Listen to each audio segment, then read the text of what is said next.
kasama natin kasi gabi na kailangan kasama ng backup. Kaya yung mga backup natin sa likod. So driver mo natin. Yan. Balik namin. Ang dala namin pisa ay I-beam naman. Kasi hindi sinabi na may-ari nga pati pa sa likod na laglag. Nasa post ko kanina. Ngayon mabalik kami. Gagabihin kami ngayon. Pulbos sa kalawang. Kanyang pati ito lusot. Putol yung suspension. Kinain ng kalawang.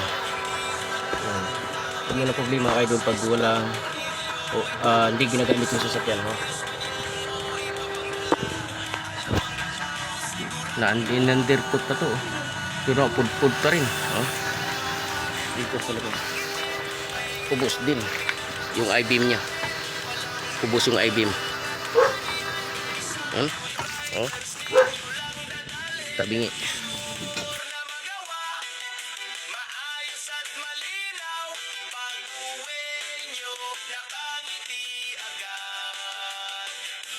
Check hanggang test drive, hands-on ang gawa. Hindi minamadali, pulido sa tiyaga. Cooling system makina, linis ang tono.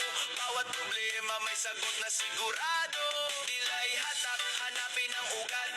Ayos fuel, timing balik ang lakas. Hindi palit agad, inuuna ang tama. Para tipid sa gastos, panalo ang customer palagi. Kung gusto mo ng mekanikong may puso, hindi lang repair, paliwanag buo. Sa garahe at sa vlog, parehong mahusay. Samkyut ang pangalang, kalidad ang tunay.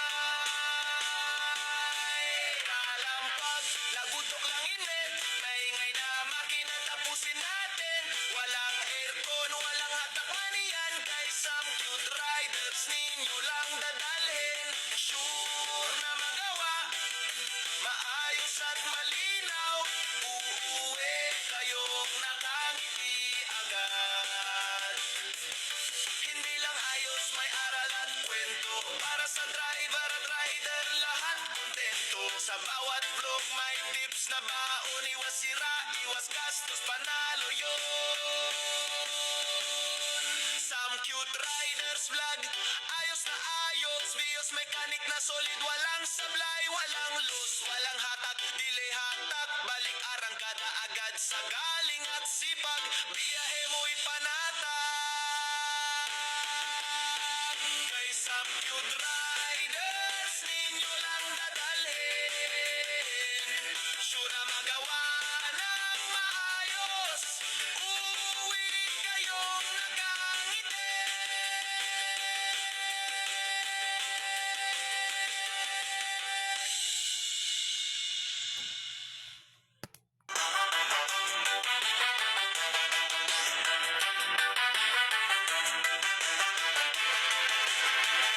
Kalampag sa ilalim, Malapit lang naman to eh.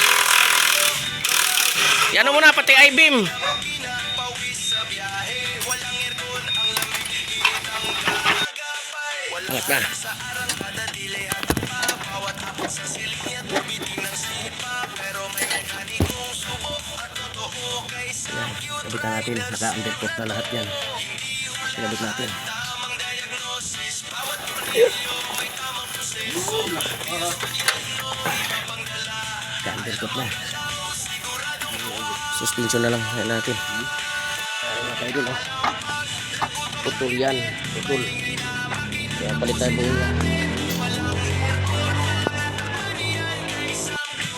Yan natin.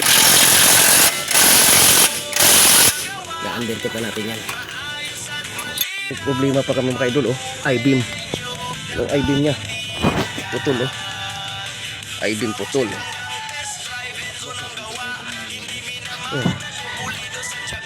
Biglaan kita kaya nakahiga siya putol dito. I-beam. Ganda ito pintura. Pag undercoat natin.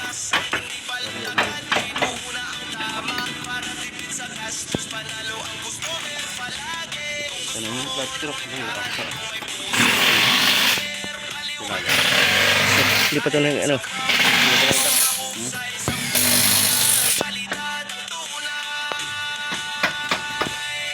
Sabit ang gulong.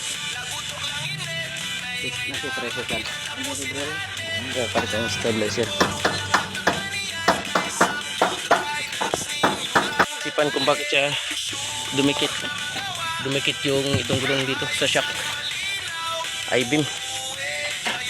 Yan, tapos natin siya talangka. Yan, balik na tayong talangka. Balik na natin.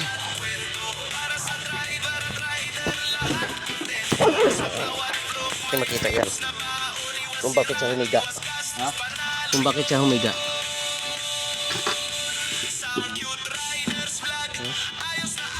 Bakit? Isipin mo nga, pre. Tatlo yan.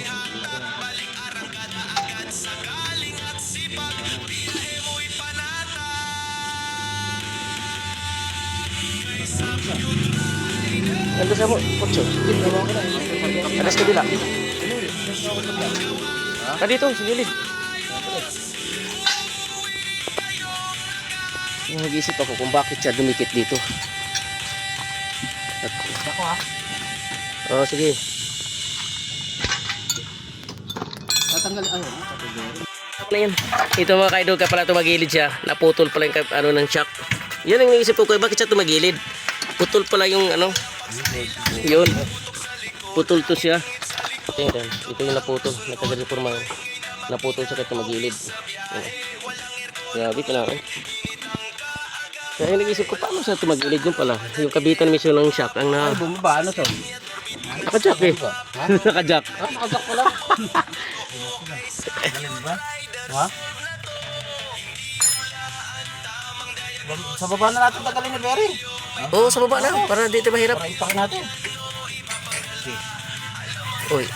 Kaya mo nga masa. Tanggal. Nice grip.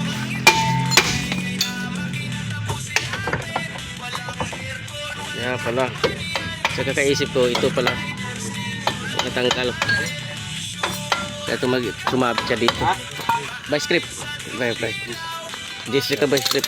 Oh, Diyos na sakit oh. patuloy mo son. May lagaring bakal ka ba dyan? Doon? Lagaring bakal? Oo.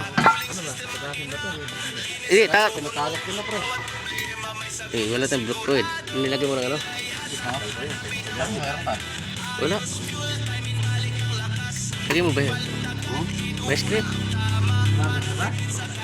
Tumulo na eh.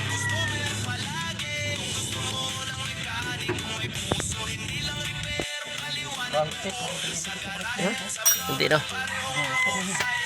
Dito ka magtagas on. Dito ka magtagas. Sa bearing, sa dyan. Pero. Ha? Basketpan mo na lang. Isa lang ba basket mo? Akala ko dalawa-dala mo. Hindi. Nahanap ko isa, di ba hindi makita? Ito nga no? Lusot. Sa kabila, lusot din.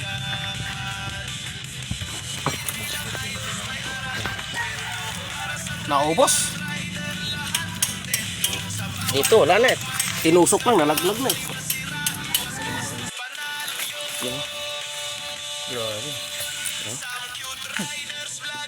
May yung isa dyan. Flower eh, baka mabilog pa. Grabe. Tinutol na. Wala pa naman sama tama oh. Ganda yung busing niya. Walang tama. Oh, wala matama yung busing. Ito lang kinain. Ito lang. Yung forma niya. Kita forma dito.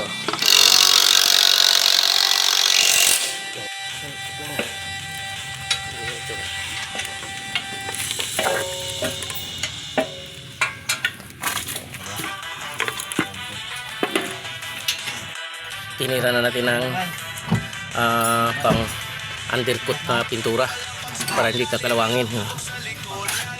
Tinagtad na natin mga kaidol. Okay na yun. Hanggang doon. Hanggang doon. Oh. Kita mo. Okay na yun. Well. Okay na. Alignment na lang. Ito, tinagtad natin yung itim-itim. Oh. Oh. Tinagtad na yun. Pati sa harap. Ginawa natin ganyan. Bira-bira tayo. Mga oras na. Pero, yeah. Tumating tayo dito. Pangalawang punta na namin dito. Alignment ko na. Yan. Pag hindi gamit sa RPC. Napakasipag yung mekaniko natin. Yung araw, yung gabi ginawang araw. Oh. Grabe. Grabe yan. Grabe yan. Kasi ang araw.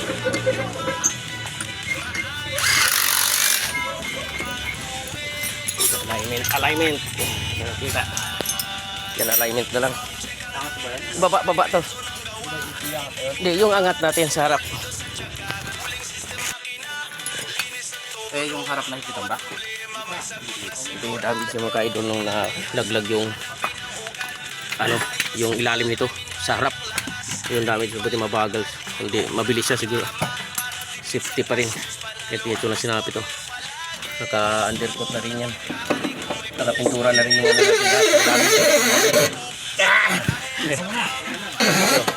kanina nakahiga yan. O ngayon lumayo na sa shop. O. Kanina dikit yan. Ayun na. O. Dito naman sa harap. O. Yan. Dito sinapit yung kay dulo. Sabay yan. Yan o. Tanggal talaga siya o. Yan o. Tanggal yan. O. Lumang estilo. Pang emergency. Alignment.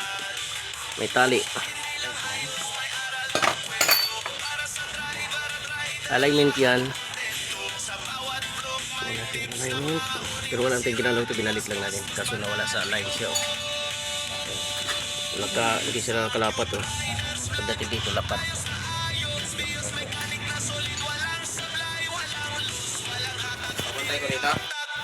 Haggard mga ka-idol. Mga haggard natin mga kasama. Oh.